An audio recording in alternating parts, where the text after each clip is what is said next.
Assalamualaikum warahmatullahi wabarakatuh.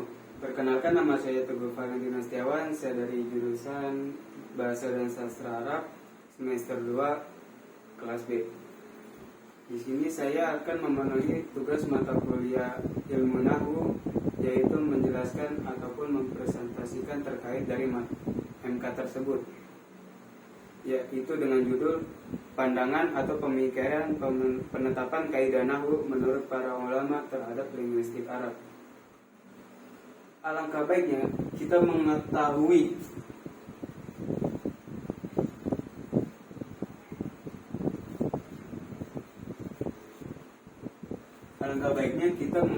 terlebih dahulu apa definisi dari ilmu nahwu secara etimologi maupun secara terminologi. Ilmu nahwu secara bahasa memiliki banyak makna. Kata nahwu adalah bentuk masdar dari kata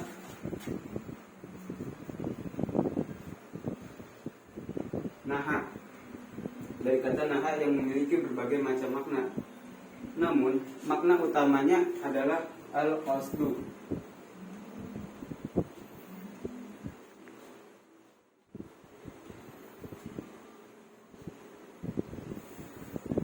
Al-qasdu ini memiliki makna tujuan,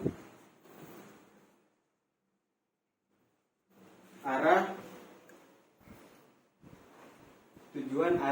dan maksud.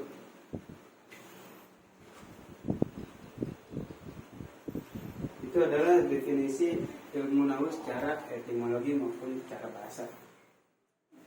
Adapun secara terminologinya, ilmu nahwu memiliki banyak pendapat dari para ulama termasyhur. Dan pengertian ilmu nahwu dari hasil riset saya ialah ilmu yang mempelajari jabatan sebuah kata di dalam bahasa Arab dan mengetahui harokat akhirnya. Ma huwa ilmu nahwu? Ilmu nahwu huwa al-ilmu alladhi yab'atsu an ahwali awal awil akhir kalimatil arabiyyati inda tarkibiha fil jumlah. Adapun menurut ulama, menurut Syekh Ahmad Al-Hashimi di dalam kitabnya Al-Qawaid Al-Asasiyah lil-Lughah Al-Arabiyyah, beliau berpendapat bahwa nahwu adalah kaidah-kaidah yang menjelaskan keadaan harokat akhir kata berbahasa Arab sebagai hasil dari penyusunan kata dengan kata yang lain dari segi i'rab, bina, dan lainnya.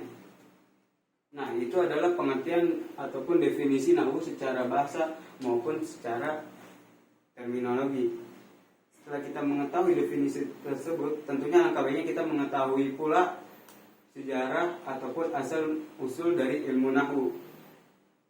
Sejak dahulu kala, bangsa Arab sudah sangat dikenal sebagai bangsa yang memiliki kemampuan dalam membaca, menulis, serta kefasihan ucapan. Jika keutamaan bangsa Yunani terletak pada filsafatnya, maka bangsa Arab terletak pada intelektual linguistik yang luar biasa. Sudah banyak sekali bangsa Arab melahirkan ulama ataupun para sastrawan hebat yang kemampuannya dikenal di penjuru dunia, sehingga tak aneh bila Allah Subhanahu wa taala memilih bahasa Arab sebagai bahasa kitabnya. Bahkan pada saat itu orang-orang bangsa Arab menganggap lahan. Apa itu lahan? Lahan ialah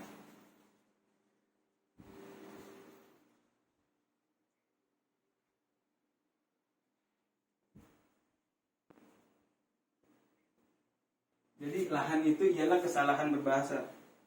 Jadi orang-orang pada saat itu menganggap, orang-orang bahasa Arab ya yang saya maksud, menganggap bahwasanya lahan adalah sebuah aib besar bagi pelakunya.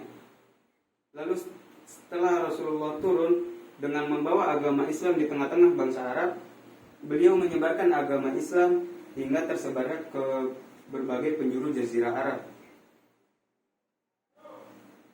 Karena Islam semakin terus berkembang dan bahasa Arab tidak bisa dipisahkan dari Islam, banyak orang ajam itu orang non-Arab, banyak orang ajam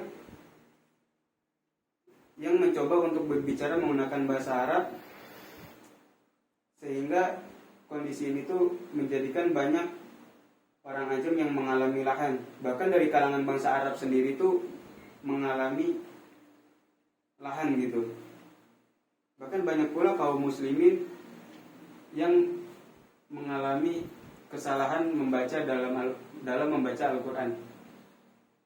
Setelah banyaknya kejadian ataupun kondisi seperti ini pada zaman itu, maka Abu Al-Aswad Ad-Duwali melaporkan hal tersebut kepada Khalifah Ali bin Abi Thalib untuk memperhatikan hal ini, sebab beliau khawatir jika keadaan ini terus berlanjut, maka banyak keburukan ataupun bahaya yang besar. Lalu Sayyidina Ali pun menetapkan berbagai kaidah serta aturan-aturan dalam berbahasa Arab. Beliau menyusun kaidah-kaidah dan hukum-hukum mengenai pembagian kalimat, bab inna wa akhwatuha, idofah, juga kaidah tentang ta'ajub, istifham dan lain-lain. Kemudian Ali bin Abi Thalib memerintahkan kepada Abu Al-Aswad Ad-Duwali untuk meneruskan apa yang sudah dikerjakannya tersebut sambil berkata, anhu hadan nahwi. Dari qaul Ali bin Abi Thalib tersebut, maka ilmu nahwu diambil. Lalu Abu Al-Aswad Ad-Duwali menati perintah beliau dan melengkapinya dengan berbagai pembahasan lainnya hingga tersusunlah ilmu nahwu. Itu adalah sejarah ataupun asal muasal dari ilmu nahwu. Lalu perumusan kaidah-kaidah yang telah dilakukan oleh para ulama semenjak abad pertama Hijriah sampai melewati beberapa fase, pada dasarnya secara kualitas dan esensi materi telah berbicara tentang substansi usul al-nahwu. Sebab para ulama nahwu dalam merumuskan kaidah-kaidah nahwu tersebut mesti mendasarkan pada dalil-dalil nahwu, yaitu sama, qiyas, ijma, dan istisab. Keempat sumber tersebut dijadikan oleh para ulama sebagai landasan dalam perumusan dan pembentukan kaidah-kaidah nahwu. Jadi untuk landasan perumusan kaidah serta penetapan kaidah nahwu itu ada 4.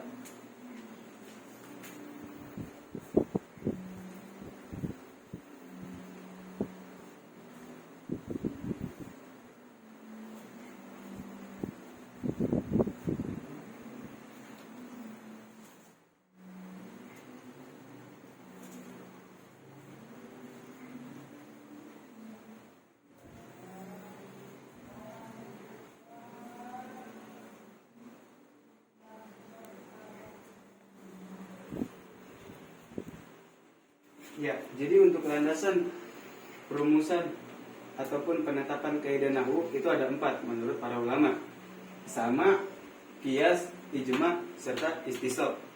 Menurut Imam As-Suyuti, landasan nahwu itu ada 4, yaitu sama, ijma, qiyas, dan istisab. Selanjutnya Al-Anbari dalam karyanya yang berjudul Al-Ibrab Al-Jadal Al-Ibrab berpendapat bahwa dalil atau landasan dalam merumuskan kaidah nahwu ada 3, yaitu naql, qiyas, dan istisab al-hal. Menurut para pendapat ulama nahwu di atas, dapat disimpulkan bahwa landasan ilmu nahwu itu ada 4, yaitu sama atau naql, lalu qiyas, istisab, ijma, baru istisab al-hal. Keempat landasan tersebut memberikan kontribusi masing-masing dalam perumusan kaidah-kaidah nahwu dan menjadi 4 landasan utama dalam ilmu nahwu.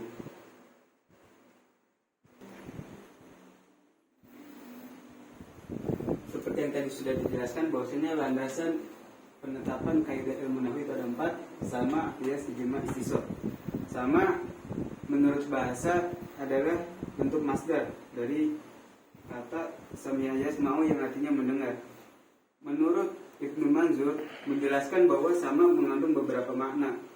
Menurut istilah sama yang dikemukakan oleh Imam As-Suyuti adalah setiap perkataan yang dipercaya kefasihannya, fasohah, yang mencakup kalam Allah yaitu Al-Quran dan kalam Nabi SAW, dan perkataan orang-orang Arab,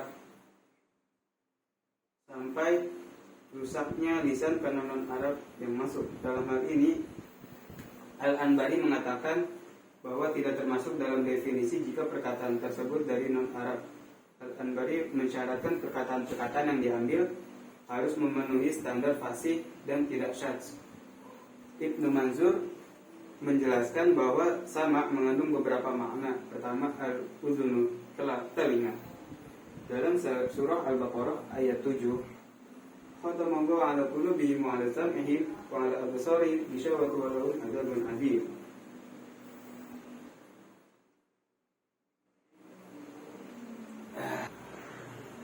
Lalu ada ijma. Ijma secara etimologi memiliki dua pengertian. Yang pertama, menyengaja dalam satu perkara. Dalam hal ini memungkinkan terjadinya ijma oleh hanya satu orang atau satu pendapat saja. Yang kedua, kesepakatan. Dalam hal ini kemungkinan terjadinya ijma jika terdapat dua pendapat atau lebih orang. Sedangkan secara terminologi, ijma menurut para linguis Arab yaitu kesepakatan antara ulama nahwu Basrah dan Kufah. Imam Sibawayh menambahkan bahwasanya ijma itu ada karena adanya perbedaan pendapat atau argumen di antara kedua ulama tersebut. Ada beberapa konsep dalam merumuskan kaidah-kaidah dengan menggunakan landasan ijma, di antaranya sebagai berikut. Yang pertama, disepakatinya para mujtahid ataupun disepakati oleh para mujtahid. Yang kedua, mufakat oleh seluruh mujtahid. Yang ketiga, para mujtahid adalah umat Nabi Muhammad SAW. Yang keempat, ijma dibenarkan pada masa setelah wafatnya Rasulullah SAW. Lalu kias secara bahasa berasal dari kata kosa yakisu kias, yang artinya membandingkan atau mengukur sesuatu dengan yang lain. Dalam kasus Al-Munawwir, secara bahasa kias berarti ukuran, persamaan, penyesuaian seimbang menurut aturan dan analogi. Lalu menurut istilah, kias adalah menyamakan sesuatu yang belum berlaku ketentuan hukumnya kepada sesuatu yang sudah berlaku atau telah dinyatakan hukumnya. Dengan catatan jika dalam keduanya masih ditemukan kesamaan makna. Lalu menurut Nasr Hamid Abu Zaid bahwa kias adalah penarikan kesimpulan dengan takwil dan perbandingan, di mana para ahli nahwu mengklasifikasikan fenomena-fenomena bahasa ke dalam perbedaan-perbedaan dan kesamaan-kesamaan, kemudian mentakwilkan.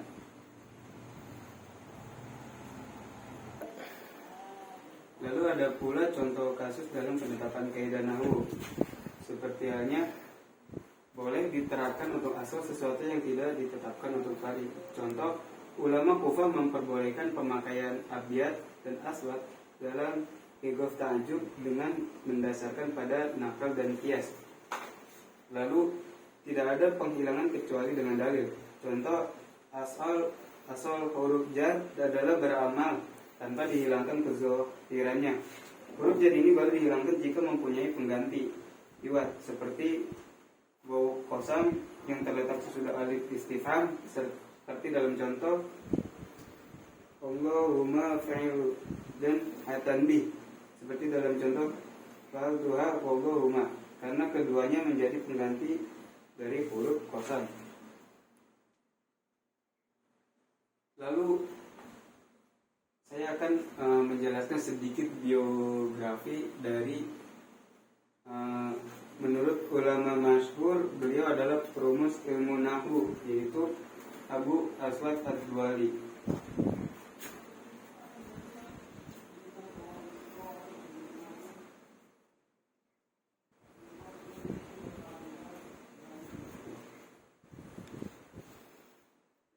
Ya, jadi menurut pendapat yang paling masyhur, beliau ialah yang memberi titik pada huruf-huruf hijaiyah pada mushaf Al-Quran. Serta beliau pun sebagai seorang perumus ilmu nahwu. Beliau wafat pada 69 Hijriah atau sekitar 670-an Masehi. Beliau lahir di Kufah, Irak.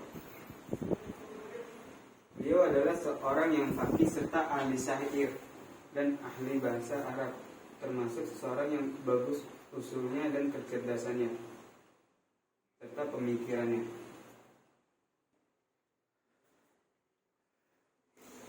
Baiklah, untuk kesimpulannya ialah bahwasanya ilmu nahwu lahir karena pada saat kondisi tersebut banyak orang ajam maupun orang Arab sendiri yang mengalami lahan serta kesalahan dalam membaca Al-Quran. Lalu untuk penetapan kaidah nahwu landasannya adalah ada 4, yaitu sama, qiyas, ijma, serta ittisaq yang sudah disepakati oleh para ulama termasyhur. Mungkin cukup itu saja dari saya. Apabila ada kekurangan itu datangnya dari saya, apabila ada kelebihan itu datangnya dari Allah Subhanahu wa taala. Wassalamualaikum warahmatullahi wabarakatuh.